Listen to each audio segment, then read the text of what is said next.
Inside the ride, where we fly, virtual roads touch the sky. Join us here, don't be shy.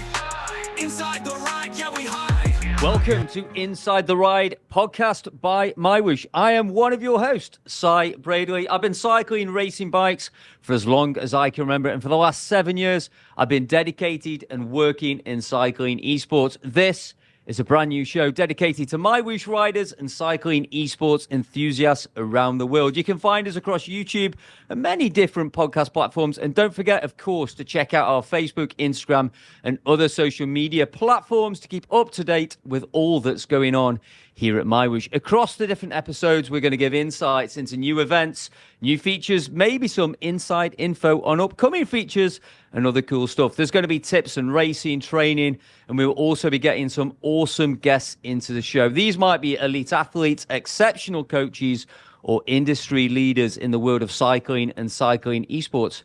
However, this is episode 1, and it's time, I think, to bring in co-host and one of the top guys here at MyWhoosh, Matt Smithson. Matt, first of all, I've got to ask you, what do you think of that intro music? Oh, mate, we'll pass on that at the moment. We'll try the country one next week. And it's fantastic, mate. I can't believe you put that together so quickly. We sound like we're really important professionals with that lead in.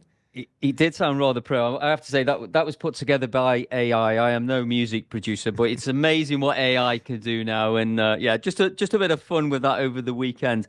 Matt, we've got a lot to cover in episode 1 because, of course, it does coincide with the release of 3.8.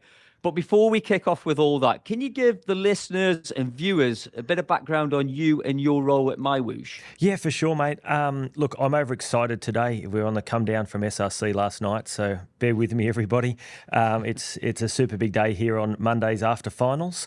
But look, my name's Matt Smithson. I've been racing my bike for, I don't know how many years now, 34 years. I'm 48 now, started when I was 13 or 14.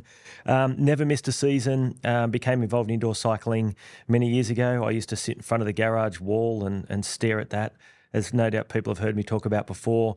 And I've watched the evolution of what we do.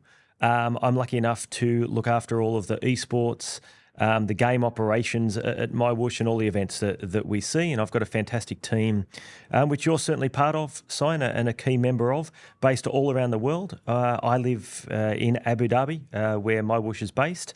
But we've got people we've got Sweden, we've got the UK, we've got Australia, we've got people in the US. So we've got a team all over the place that are pushing this forward. And it's exciting to pull this together, to talk to our community. But what we really want out of this is, as you know, Sai, is the community comes and they talk to us. And you said we've got to have lots of, esports athletes and professional people in this space coming on. I also want to reach out to some of the people that ride in Cat 3, Cat 4 that have been doing it for 2 or 3 years. Let's get them on. Let's talk about their experiences. Let's talk about what they want out of virtual or indoor cycling. So it's exciting times ahead for us.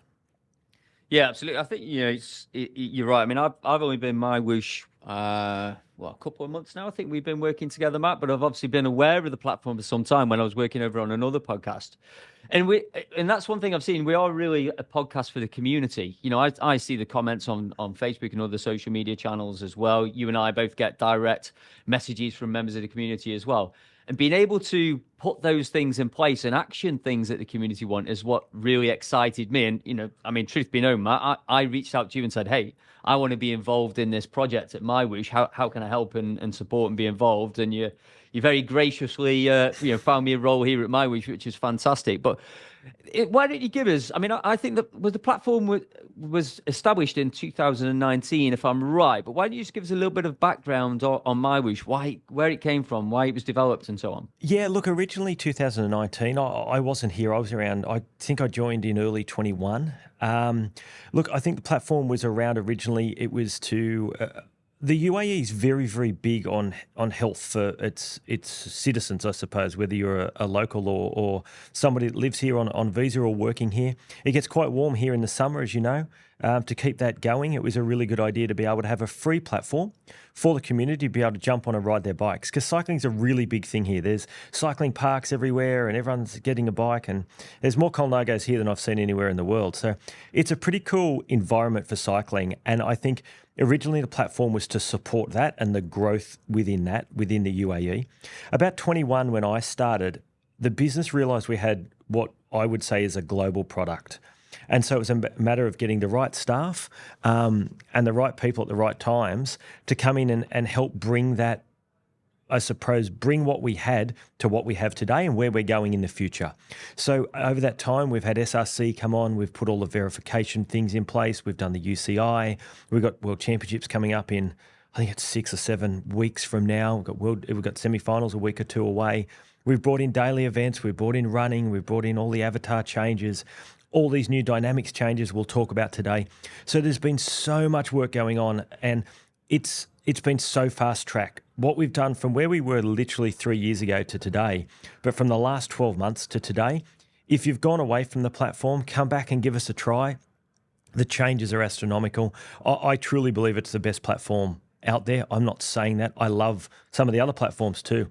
But yeah, it's an amazing ride, and we want the community to come along on that, because at the end of the day, I can't tell us exactly where we need to go. I want to hear from everybody else, right? I'm starting to run out of ideas, everyone. So feel free to throw them up. I don't believe you'll run out of ideas at all. But I mean, this does coincide with release 3.8. You know, and I've ridden now raced for a couple of weeks on this 3.8. Of course, I was doing some testing in the background as well. There's plenty we got to talk about. There are two standout things I really want to talk about first of all, and I think you do too, which is the physics. Yep. You know, first of all, because we're going to talk about SRC finals shortly as well, but I watched the finals yesterday for the men's and ladies, and I'm not going to say it looked like a completely different race, but it certainly looked more competitive and more compelling also. You know, I didn't ride. Did you ride, Matt? I'm not sure if you did. Yeah, mate, I was out there. Hey, I got 8th in Cat 4, please. Give me some credit here. Well, that's better than the annulment that you got the other week as well, exactly. right? Exactly. Now, look, talking about the physics is we knew we could improve, and we made some changes to our drafting not that long ago. And then we waited until we could do this in one big go. We didn't want to just do little pieces. We wanted to come in and say, right, we know what the issues are. And plenty, I'm not hiding from them. A lot of the issues were in deceleration on climbs and then acceleration down the other side. They were the two keys. Yeah. And plenty of the community brought this up constantly, but I think a lot of the community will be listening to this, and myself, you just got used to that was the MyWhoosh way. And it wasn't until Rod Loxley, who's our head of physics and all these things here, came up with a different strategy and a different plan on how the game would carry momentum and acceleration and decelerations. And the team really worked hard putting that together. And what I'm finding now, one of the things that somebody came back to us the other day, and I think this really sums it up, is they said, once you get over 7% on a climb, the game always felt like I was fighting the game. I wasn't fighting cycling and the other riders. That doesn't exist now. Like climbing Jebel Hafet yesterday, and I've been saying this in the office this morning, I used to hit 39.21 and just sit there and go, please, I need my life to end or this race to end at some point, right? That's what it felt like. But what happened yesterday, I reckon I changed gears 150 times going up the climb. I could accelerate on flat bits. I could hold my momentum on steeper bits as I accelerated. And the difference was astronomical. It's balanced out better for heavier and light riders as well now. Yeah. Honestly, I think it's the best form of physics we have out there at the moment in indoor cycling in realism. And that's what we're aiming for. What you get outside is what you get inside. We want to continue to tweak a little bit around the drafting values. And we know we want to work on the avatar collisions. But the actual physics of how those avatars behave, it's exceptional. Yeah, no, I have to agree. I think that was one of the early messages I sent you, that sometimes with the older physics, when I changed gears on one of those climbs, the sort of the deceleration was so huge that then to get back onto a wheel was pretty tough. And it looks like to me, and it feels like to me that's pretty much gone. You know, and there's no power lag there or anything like that anymore. It is beautifully smooth from that point of view. Yeah, and we worked on that at the same time. So having the input from the trainer into the game, we elected to have it a little bit slightly delayed. It was a little bit of a conscious decision within the business to head that way, that it would allow the groups to split up and you could attack and the other people wouldn't know, and some little things like that. But we decided we had to bring it back to an instantaneous reduce it to an instantaneous measure now. So as soon as you hit the pedals, you get the same result in the game. So that helped these physics as well. But the really good thing is in the drafting or in the group, as you go backwards with a normal momentum as if you'd backed off. You don't back off to zero and then accelerate forward and then come back.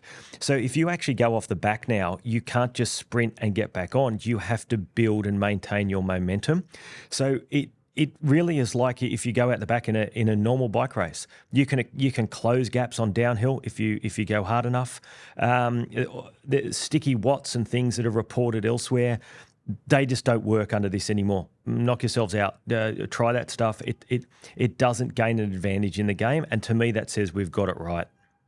Yeah, and I think it's important to say we've had feedback as well from certain members of the community who've also inputted there. So it just again shows the importance of the community to us here at MyWhoosh. All right, I mean that all sounds fantastic. The other thing that really excites me is the new world, of course, because I mean there was so much in 3.8, but I think we're now up to 9 worlds on the platform, plus the endurance climb, of course. So we've got this MyWhoosh world, 8 new routes. There's like snow, fire, there's beach, there's forestry. It's an amazing place to ride around. Can you give us just a little bit of background on what sort of the inspiration, where did the idea come from? And being a traditional cyclist such as yourself, were you all for it? It's an interesting question. So what happened over time was it was always on the whiteboard. It was always waiting to get there, but there were so many things that had to be done. And the routes for the UCI World Championships actually took the time slot for MyWhoosh World. So we missed it earlier in the year. And what happened is we sort of said to the team, look, I said, I want something that's a bit rolling because as you know, it's quite hilly and there's quite a nice climb in it as well where the Everesting route is on there. I think it's, I don't know, 13 and a half times or something and you get the Everesting ticked off and that type of stuff. Snowfall Mountain, that's it. 8,800 meters of elevation over 240 kilometers. That's the one. That's the one. So we did that. So, and as you know, you're now working on these new worlds. So you get these blank roads, you ride around and you go, yeah, this sort of works or doesn't work. And honestly, the art team then just said, oh, we've got this. And the next time I saw it was when I bought my season pass and jumped in the game, to be honest with you. I know you guys saw it and we're testing it. But I actually didn't know what to expect. And then there's fires and valleys and things that look like they're from ancient Egypt. And then you head into the snow and I'm waiting for something from Game of Thrones to attack me. And there's so much going on. And there's, you're inside a computer at one point. So to me, and I will say this and people will get sick of me saying this in all my communication, we're in the entertainment industry. Okay, and bringing this stuff gives entertainment.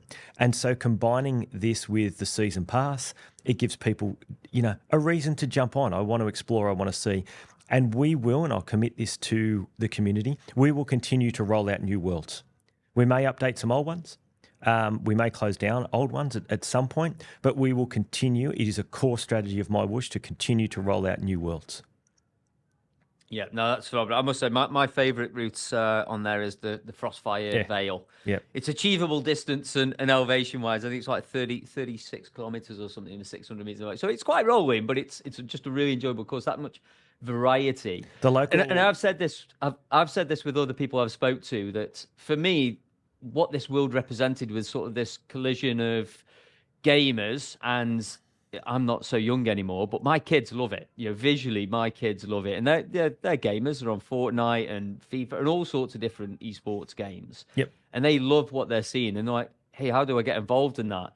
I still like riding around Belgium and in Australia and places like that. But I think this is aimed at the next generation, and I think it's a really nice combination of when you get a gamer, programmers, and we've got a really varied team. And traditional racing cyclists like you and I and other members of the team that, come up with something like MyWhoosh World is amazing. Yeah, and just what I was going to say before, the local challenge, if anyone wants to take us on this one, it's 30k an hour average for the Frostfire Vale. That's what we all in the office are setting out to achieve in our training rides. So you've got to be on it. It's about 230, 240 watts, I think, for me to get around in that time. My wife can't get there. She's trying really hard. But yeah, that's the challenge we're throwing down to everyone this week. But coming back to, I suppose, those elements of traditional versus sci-fi or fantasy or whatever we want to call these things. The other thing that I would love to do while I'm in this privileged position here at MyWhoosh is to create virtual cycling to be virtual cycling. I don't want to bring outdoor cycling indoors. And I think that by just replicating real world routes and doing those things, we're catering for the masses because that's what they're used to. But by bringing in this different element, we're actually creating it a little bit of a standalone, something that's a little bit different. But just while we're talking about New World Side, don't forget that with this release that wasn't included in Season Pass and is free for everybody, is the Zurich World Championship course is out there. Yeah. So the World Championships, Road World Championships are about 2 weeks away, about 3 weeks away, I think, 4 weeks maybe.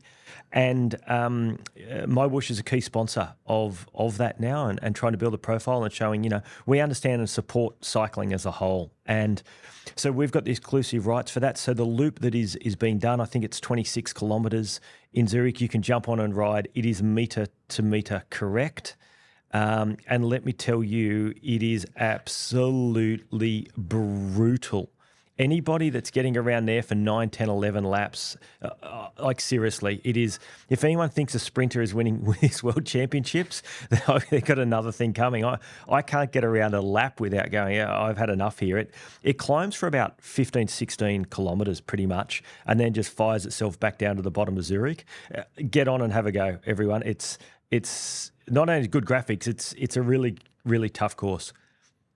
Yeah, I wrote that in test actually, and that's when I first saw the new avatar as well, with the new animations, with the standing up and the new avatar, which I thought were really awesome. But it's a bit more than rolling, that course, to say the least. So yeah, that's out there as well. Just on the MyWhoosh World then, because of course we've got the season pass. People are going to be wondering, if you've not purchased the season pass, are we planning on releasing that as well to other members of the community who haven't purchased the season pass? Yeah, for sure. Look, we will. I'm not exactly sure when. Probably mid-October. I'm hoping we'll just release that world to everybody. Look, we are free. We will remain free. Okay, but to give people this early insight into these things for little dollars and help support the platform, it's a great way to be able to jump on MyWhoosh World early. But the season pass is cool, right? So here's a story for everyone. My daughter hates cycling. Okay, I try to make her do it, but she's like, I'm not riding that trainer. I love riding outdoors. Okay, Dad, she's 14. Well, season pass, guess what? She won't get off the thing now because I said to her, if you complete this season pass, I'll get you the fortnight season pass. So she's out there. If nice. if you see Holly riding around of an evening on UAE time, it's her trying to tick off all the things. She's worked her way out how she can get this done in that period of time. And she's like, hey, this gives me something to follow and to do. It's something that I'm used to doing rather than riding aimlessly. So she's ticking off her little pieces. But just on that, what I learned on the weekend, we had a miscommunication, with the development and gaming team. One of the challenges is average 30 kilometres an hour for the ride, okay? Yeah. For an hour, I think, is the challenge. What it actually is you have to maintain a speed of over 30 kilometres for an hour. Ooh. So we need to reword it. But it actually, they made the error, but I actually think that's a way better element than averaging 30 kilometres an hour. So, you've got to pick the route where you can keep that speed up. I'm going to jump on Hadariat. It's dead flat. I know exactly if I back off for, a half a second, I'm gone. I've got to start this challenge again. So I actually think it's pretty cool where they've gone with it. Oh, you'd be eagle-eyed watching those numbers, I think. Make sure you don't drop below that number, that's for sure. I can imagine there was some early season pass members who were a bit frustrated if they were aiming for the average. But now we know the clarity around that. That's cool. I mean, let's not forget as well, there's some other cool things there with the season pass. Some of those challenges, like you say, are phenomenal. And to see the community getting involved and engaging in the social media there as well. I've seen several posts, Jeff Rooney and a few other community members saying we're doing the Everest deal, we're doing this challenge, whatever it might be, come and join us this weekend. I think that community feel is really growing. Of course, there's some cool unlocks as well with some new bikes and new brands and new kits and all sorts going on. Remember that bike that you're going to get here. And look, we're not going to have tens of thousands of people do this first season pass, right? So if you get that bike and get through the season pass in this period of time, it's never coming back. And you're going to be the only person I look at it as a foundation member of MyWhoosh. They're going to have this bike. No one else is going to have it in 10 years from now when all anyone does is ride indoors and whatever happens, you're always going to be identified as a foundation early adopter of MyWhoosh and season pass and all that. And so you can always cruise around on that one in the future, and it's never coming back. You know what? I'm going to add this humble brag in there, Matt. There, do you know that I gave the name for that concept bike? No. Bike? Yeah, the Project AU bike. I found some creative knowledge somewhere, so I'm quite pleased. Now you've just said that foundation bike of the season pass is going to be named by none other than me. I'm going to walk around with that badge of honor. Yeah, well, I'm glad you're claiming this now, because one of the hardest things we have in the business is naming the routes and the sprint segments and things like that. And you'll see where I stopped doing it when things stop being called Outer Loop Australia. And Wollongong City, okay, because that's about the best that I could do. But now that you're put your hand up for this, I can't wait for you to start naming all the new worlds as well. Well, the other thing, Matt, I'll put this in at the moment as well, because you and I went on another podcast together this weekend, and I found out this weekend that Parramatta, I mean, first of all, Australia's in there, no doubt because you influenced it. And now the regular route that you used to ride is in game, or it's been in game for some time. So I'm working on getting my hometown of Stoke-on-Trent on the MyWhoosh World maps. It might not be as beautiful as MyWhoosh World or Australia, but culturally it'd be an interesting journey, I can tell you. But I'll do your deal. Once we get to the UK world, we'll get a small lap in there. I got my thing. I originally put it in. I grew up. That's where I started riding. It's close to traffic. It's 3.2 kilometres or 2 miles a loop. It's got a nice little hill. I put it in for testing. Is why originally we went that way, because I knew exactly indoors and outdoors how the game should react. Because I've probably done literally 500,000 kilometres around the place in the last 30 odd years, and it's sort of. It became a little bit more popular. It's one of the more popular routes, because one of the Outer Loop SRC race actually does the first lap around there. So a few people do use it and some things like that. But when we get to the UK, mate, we'll hook you up. I know the guy to talk to. Yeah, I know there's a few people asking for different routes. I know that for sure. The other thing, Matt, I want to talk about when we talk about the new release is the live workouts and the VODs. Now, obviously, this is something I'm looking after and developing and so on. I think it's important to say that the live sessions are going to be kicking off as of this week, actually. We've got a couple of live sessions going out tomorrow, which is going to be Tuesday or Wednesday, I think, when these go out. But basically, we're going to be starting these live sessions now. But I also know you've been in the office, you've been around the studio the last couple of weeks, and you know that we've been doing some recording with some new athletes and coaches for the VODs. So there's going to be myself. We've got people like Lisa, who's also part of the team, Emma Martin. We've got some celebrity workouts that are going to come in the future as well. We've also just done the live session with the Super Tri. Tim Don, I think Chase McQueen was also on there as well, obviously legendary triathlete. There's more of those Super Tri sessions coming. But again, I think this is just a great innovation and another way. Not the way I see it, Matt, is it's not just for coaches, but potentially it could be for just community leaders as well, right? Yeah, look, we originally put it together for workouts. A large percentage of our user base do workouts, and we thought, how can we make this better for them? And so the VOD thing was sort of thrown around, and then one of the guys in the engineering team said, hey, we can just do this live. Why are we recording it? And I'm like, really?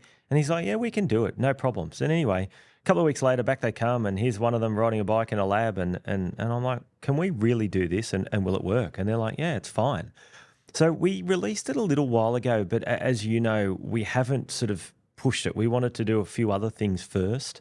To me, it's our community growth piece. So I would love for people that, instead of doing a group ride and them telling jokes across the screen or saying we're going to do this effort here and we're going to go hard up this hill, we can do that live. So I can literally be in a box in the corner of the screen, riding along, talking to everyone that's in my community and building those things up. And we can do that. You and I might even sit there and do a podcast one day, riding the bikes and having a chat, and people are in a workout where we'll just turn off the workout mode. Everything's rubber banded in there. Everyone jumps in, has a chat together. It's a really good way for coaches to build their communities. It's a good way for people that own communities to just use their communities as group rides.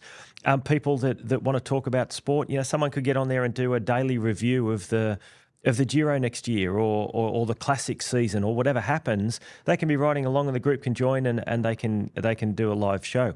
So there's so many options in which we can do with this. If people want to jump on and run a live, hey, give us a shout out. We're happy to trial it with some people. We're happy to give it a go, and we'll go through some ups and downs with it. But I really think I think it's the way forward. I think it's my strategy and the business's strategy moving forward from sort of September, October is it's a key piece of what we're going to do.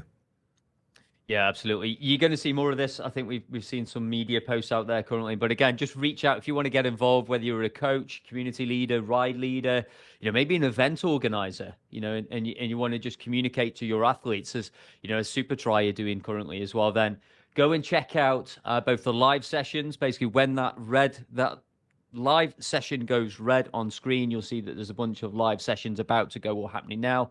And of course, in the workout section, that's where you're going to find out the video on demand. And come and join us pretty soon for those.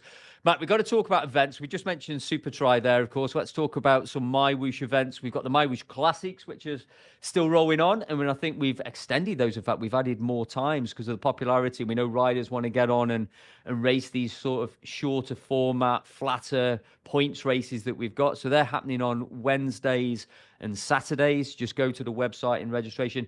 We are looking at making those an open event. So I think once we've got the semi-finals out the way, Matt, we might remove the registration, just make those a turn up and come and have some fun. I think so. Look, the reason why they've been registration events is a lot of the athletes for the UCI World Championships have used them as their, well, not qualifiers, but their verification events where we've done dual recording and it's got to go through the verification process so that we know their data coming into the World Championship. And unfortunately, we can't do that and have it an open event. The way that the game's structured. But I agree with you totally. I think it's been so successful. I think we open it up. I think we throw those out so that, there's some MyWhoosh racing that's starting to happen. I think, Si, you've got some great ideas about this. But I really would like us to have, moving forward, every day we have sort of a MyWhoosh Classics, and we call different things, but something, on Monday that there's this event, Tuesday there's this event, Wednesday there's this event, etc.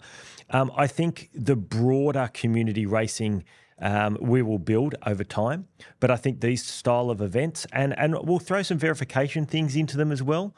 I would love to trial that if someone's doing 9 watts a kilo and riding away and it's, that sort of stuff. I think we'll look at bringing the little drone in and kicking them out. So it'll be a good experiments for different things, but I really want us to start to push and have that sort of semi-racing. It's not, it's not professional league stuff, but it's something you can come on and have a bit of a hit out. We'll look at maybe doing some categorization with it over time, throw some different events in for A Cat, B Cat, C, D, however we want to do it. Just start to build that out. I know that you and I are looking very, very heavily at the league tables and results structure, and hopefully that will come in the not too distant future. There's so much happening in that space. Yeah, absolutely. And plenty going on. Like I say, we've got the classics, other events that we've spoke about there as well. And, I reach out to teams. I'm looking at doing some invitational head to head with some of the elite teams as well. Some real team stuff as well as the individual stuff. So if any teams want to get involved in that, then reach out to myself or Matt or a member of the team and we can make that happen. While we're talking about competition, I said you mentioned already that you rode the SRC finals yesterday. September, Matt, was a quality and challenging month, I would say, for SRC athletes. Before we talk about tomorrow, we got to talk about what happened. I think it's 3 weeks ago now, that endurance climb. Yeah. I think there was a lot of people who were skeptical about having that in there, but then the response afterwards was amazing that we had from those athletes and some phenomenal winners right from Cat 1 all the way down to Cat 4. In fact, if you just finished, what an achievement to finish that ride in that race. Yeah, I'm wondering whether you're having a go at me here because I was one of 3 people that didn't finish, but that's okay. When it was decided to be done, it shows the openness within MyWhoosh and decision making and that type of stuff here. When it was floated that we do it, I was adamant it was ridiculous. We shouldn't do it. It's going to ruin our SRC. It's going to ruin MyWhoosh. And those that know me know that I love a minor blow up about nothing and then get over it 10 seconds later. And I actually went home that night going, I do not want to do this. Came back the next morning. Everyone else wanted to do it. So I said, okay, let's go. Let's give it a go. And so I can show you all that you're wrong. And basically we got more entries for that event than I think we've ever had. We had only 3 men and I think 3 women, maybe 2 women actually didn't finish. The feedback was, hey, that was just so challenging. It wasn't even so much of a race, but it was what we needed rather than having, racing SRC every week. It's not something we're going to do every month, but don't be surprised if it comes back again. 45 kilometres for the men, 35 for the women. I think the men were well over 2,000 kilometres of climbing, 2,000 metres. The ladies were 1,800 or something like that. Some of the ladies out there were literally out there for nearly 3 hours in order just to finish. Yep. I think Luke Allport came last in the men. I think he was 2 hours and 45 minutes or something like that.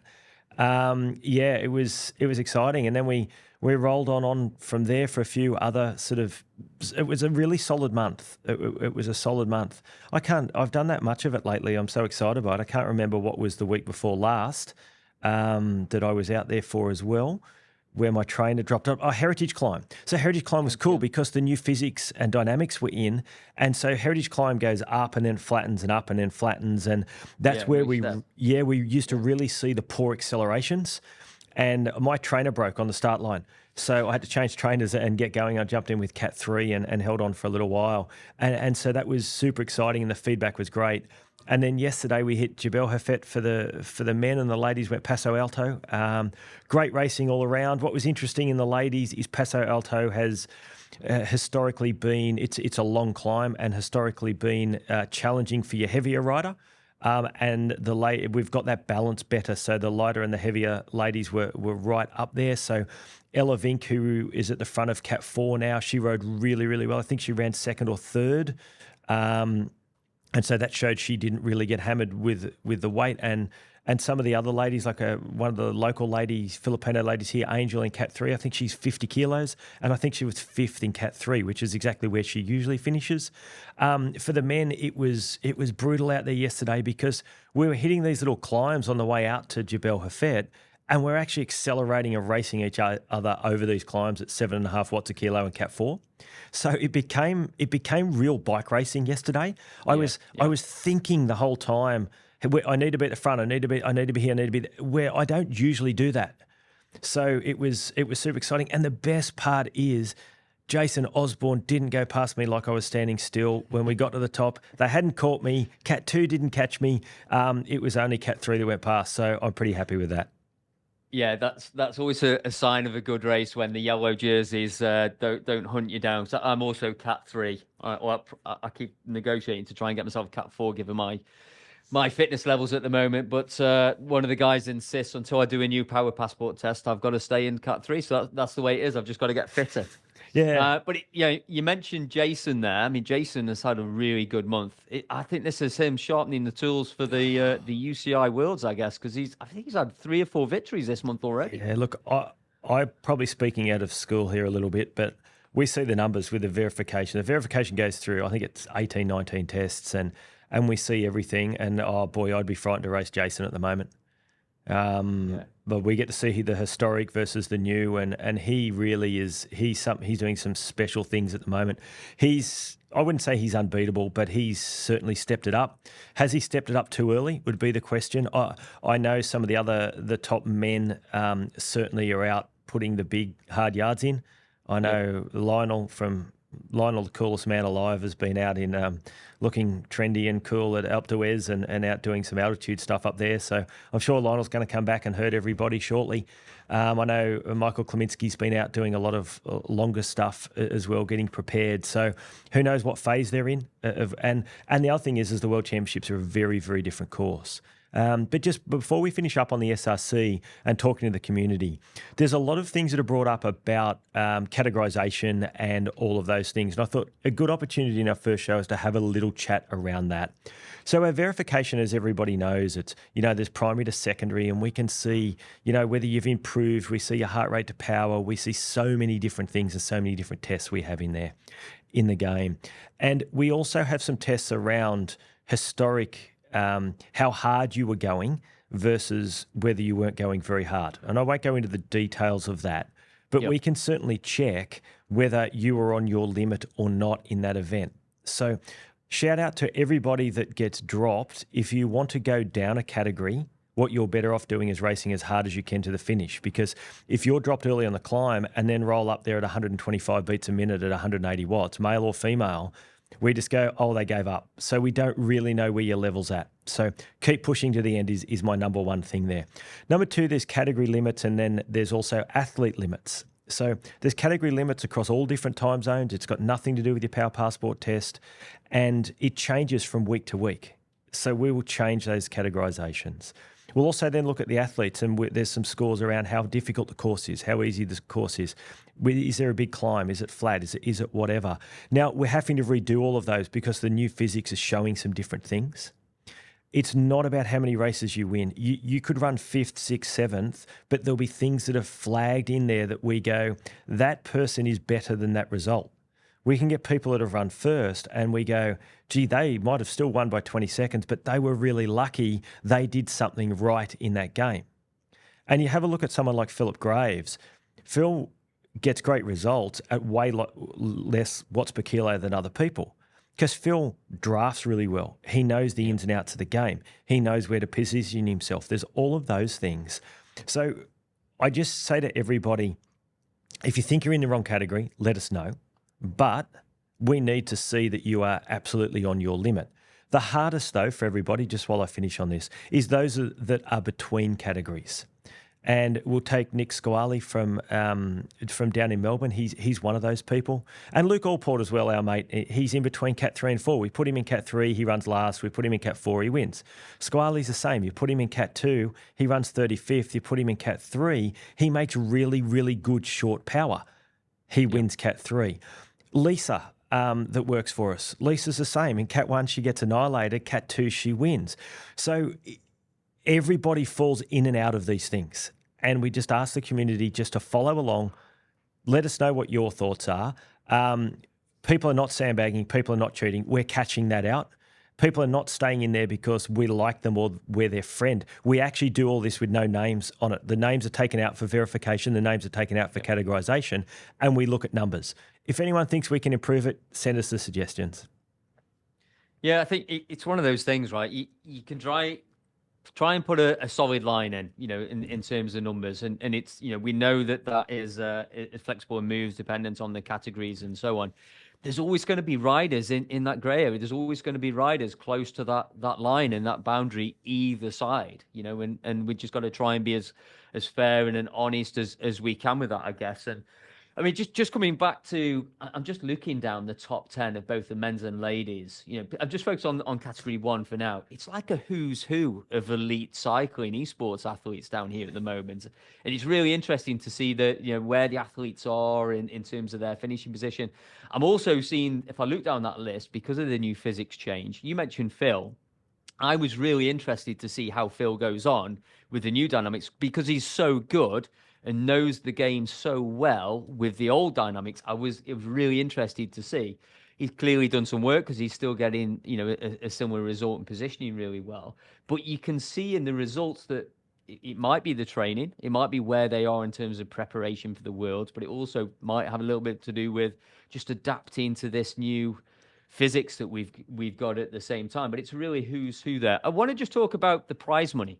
Just briefly, just before we get on to the UCI Esports Worlds. But again, this is still a big part of Sunday Race Club. These guys are racing as individuals, but also there's the team competition as well, which always, is hotly contested on a monthly basis within SRC. Yeah, it's all about 300 grand, I think, US monthly goes out. And the finals are the big one. That's where the teams come in and get the good teams prize money. And everyone scrambles. We'd love people to stay in teams for periods of time, but they all scramble to get the best athletes for the finals. And I certainly get that. Although I think the team have said no more anymore. It's you've got till Friday night to get your team together. They're not changing people again. But yeah, look, it's a huge thing. We've run $1 million event. We had $1 million for the MyWhoosh Championships last year, and that really sort of kicked a lot of this off. A lot of those riders from that event are still out there and racing now. We get great numbers out there. I tell you what's really cool. Sorry, just off the topic a little bit, is our ladies' numbers are now all but reaching men's numbers. Now I would challenge any sport in the world or any cycling event in the world where you get those numbers being about the same. And that tells us we're really getting this right. So the ladies that are racing feel that we've stamped out any cheating and any issues, which is great. They feel that they're getting fair and equitable racing. It's equal prize money right the way down. And I used to come on these things and always say, ladies racing, they're always saying they're not getting any backing, they're not getting any finance, any prize money, etc. Yet I could never fill all the prize money. Like Cat 4 women used to get 2 teams, and I'd have 3 teams of prize money didn't get paid out. That's no longer the case. My wife races Cat 4, and the fighting and the soap opera that goes on about creating teams, and I think it was 7 teams now last week in Cat 4 ladies. So it's a fantastic thing. It's not always huge power. I think Cat 4 ladies is 2.5, 2.6 watts a kilo, makes you competitive. So I just encourage anyone to get out there and try it. There's, I don't understand that there'd be any negativity out there towards what we're trying to do with this SRC. Any of the sandbagging, the cheating, the accusations of men riding as women, like all of these things when it all started, I get it. It was really hard. But over time, we've got this. This is really good now.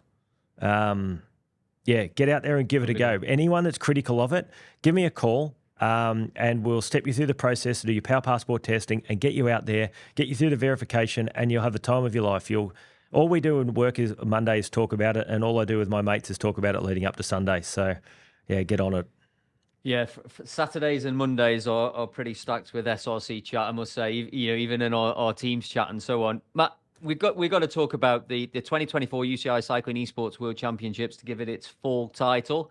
Qualifiers all done. Federations have picked their squads pretty much. I think we're still waiting for some announcements there from those qualifying riders to be picked up by different federations and so on. But we're now looking ahead because we're less than 2 weeks away, Matt, from the semi-finals on the 6th of September. And that is going to be, it's going to be an exciting. I mean, between 100 and 150 riders per gender we're going to have? I saw it this morning. I think it's 131 men and 113 women. For the semi-final at the moment. So as you know, there's been 2 pathways: qualify through your federation, and whether that was done on MyWhoosh or elsewhere, or they supplied names, that's all fine. That's all part of the UCI piece. But MyWhoosh had 30 slots for male and female, so 30 each. We ran the qualifying races. They were hard. They were really, really fought. Very difficult to get those spots. Those people have accepted. They've been allocated into their Australian team. So my wife, for example, she's made an elite Australian cycling team qualifying through MyWhoosh. And I think she came 9th in the second qualifier. And she's super excited. She's going to buy the team kit and tell everyone she represented Australia in cycling, which she truly has. And then everyone will fight it out. Now, there's some more communication coming from the UCI, but the racing is going to be about 8 p.m. Central European time, Friday week. Got it. So 6th of September. I know that's difficult for everybody. We have to go with where the masses and the numbers are for this one. We might change the format and the things for next season. And I know it's difficult. I'm an Australian. I know how hard it is for Australia, New Zealand, those Oceania, Asian regions, but that's where we're at for this year. And we can't wait for it. And then there's 20 people coming down to Abu Dhabi out of that final. The top 20, once they're verified, are going to be flown in, all covered by MyWhoosh, and going to race live. I was testing the pod they're going to be racing on before this podcast. There's lights and there's screens and it's going to be a show and a half. I can't wait. Yeah, no, hopefully I'll get to be there. It looks like a phenomenal one. So just coming back to those semi-finals, that's on 2 courses. That's the strategies and all out. So we've got that strategies, which has got that longer climb in there. I think you helped to design these courses as well. Yeah, I designed them actually about 12 months ago. So the first stage, which is the 9-kilometre course, it's got a climb in. It's about 4 minutes long for the top men, about 5 minutes for the top women. Real changeover of physiology there. But there's points. It's a points race. There's points to the bottom of that climb. So you need to make a decision. Am I going hard to the bottom, or am I saving it for the climb where there's points at the top and then double points at the finish? Then there's about a 10-minute break and they'll head straight into the 4-kilometre circuit, 4 laps, where there's points at the top of the sort of 50-second climb, each lap with double points on the last lap, except you get over that climb, you fly down, and then it's falls flat all the way around till you hit the climb again. It's super difficult, mate. You've ridden it. It is so much harder than I expected when I put it together. I'm glad I'm not racing. First time ever, I'm glad I'm not 25 again. Well, likewise, I'm glad I'm not racing. But both of these courses are those sort of courses, Matt, where someone like me is a low 3, as I keep highlighting to the team internally, that you think you can get there. You think I've got this. There's both climbs, like you say, that 4-minute barrier. You think I've got this, just a little bit further, and then you just creep round to the left, and it's just a little bit further again, and I just see those elites drifting off in the distance. But and all out with that punch, that 50-second to a minute punch. And I'll tell you the great thing about that, if you know the course and you know the strength and you can play to it and you know the physics really well, people have qualified. I don't want to keep talking about Luke Allport, but, he's, like you say, he's that between 3 and 4, and he made it because he knows the game.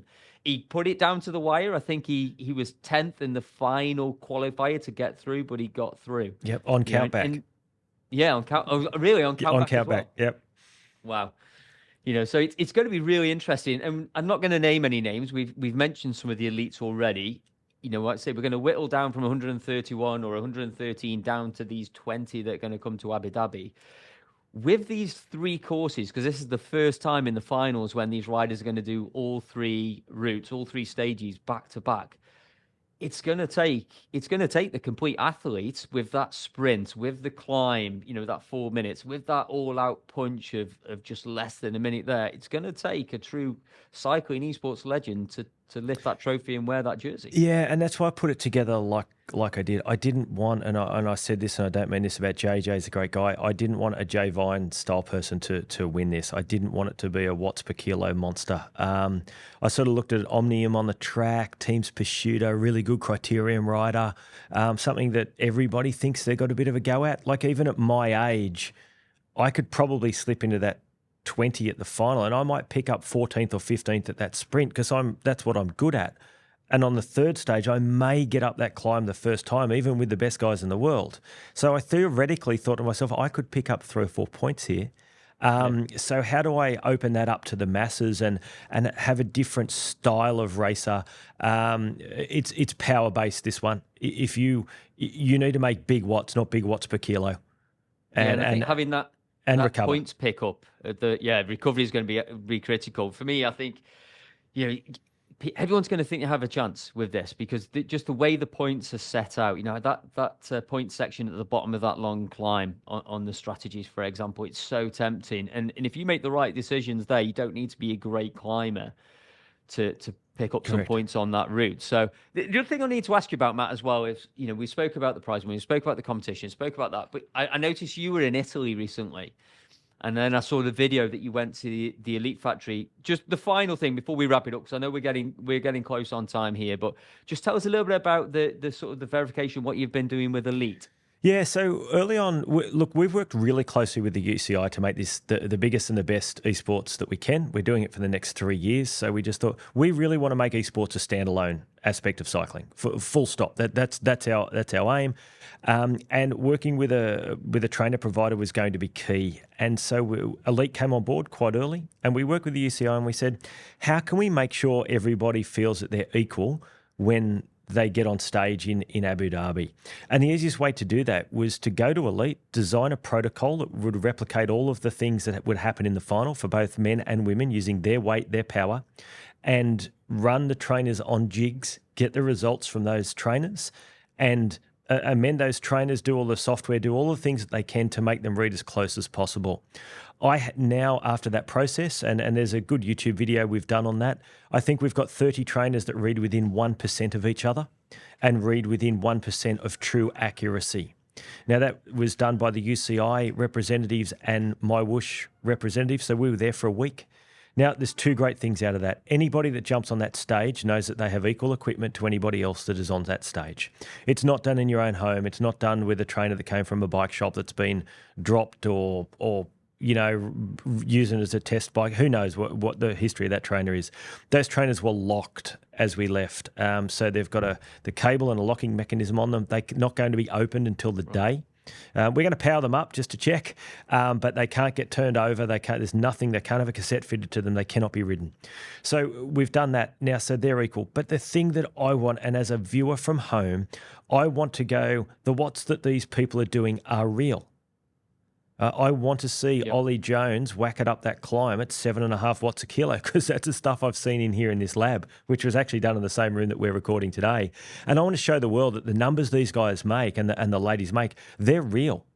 Like, it's going to be awesome. Like Catherine that wins Cat 1, lady, she makes 6 and a bit watts a kilo on some of this short stuff. Like, it's phenomenal to see and watch. And people will know that it's real. It's not manipulated.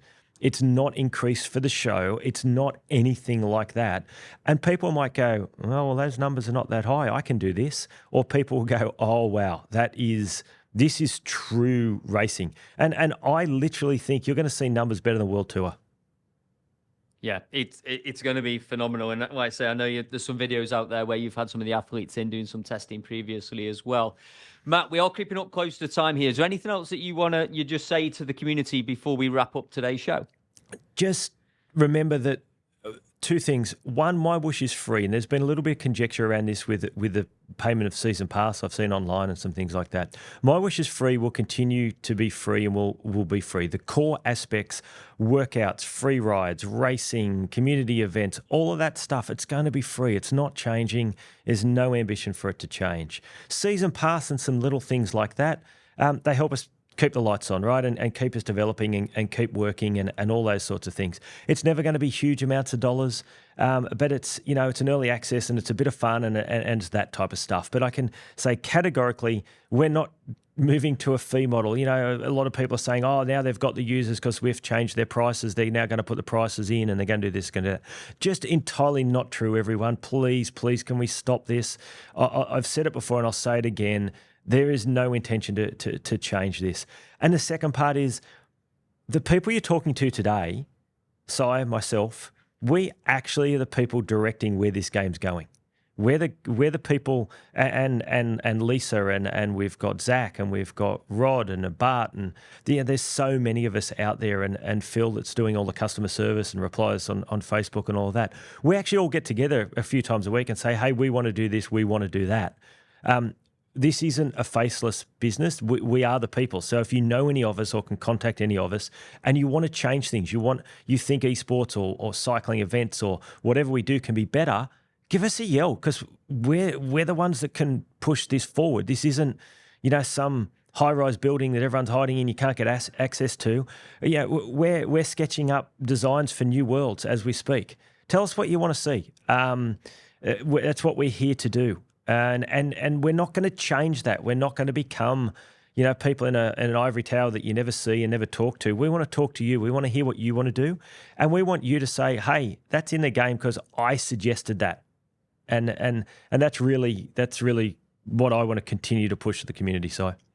Yeah, no, I think that makes a lot of sense. I sometimes thought that, the way that we do engage with the community and sometimes those team chats of the team you've just mentioned there might be a developer's nightmare, but then the development team seem to just pick up the ball and run with it and make these things happen much more quickly than I've expected sometimes. But that's why this show exists as well. It's for the community, and having said that, we also would like to get the community involved in this. So don't forget to go and check out the VODs, the live sessions coming up soon. If you want to get involved with those, just reach out to me, Matt, or a member of the team. We're going to have plenty coming on in upcoming shows. We're going to be taking a deep dive with some of the coaches into the training plans, the workouts. We're hopefully going to get some of these elite athletes that win some of these, or maybe we should get some community athletes as well who win some of the SRC. We'll talk about the MyWhoosh Classics in a bit more detail. Don't forget to like, subscribe, share, keep all that positive feedback coming. Don't forget to leave us that 5-star rating also on whichever podcast platform you listen. And we'll see you soon for another Inside the Ride by MyWhoosh podcast. Inside the ride, where we fly, virtual road.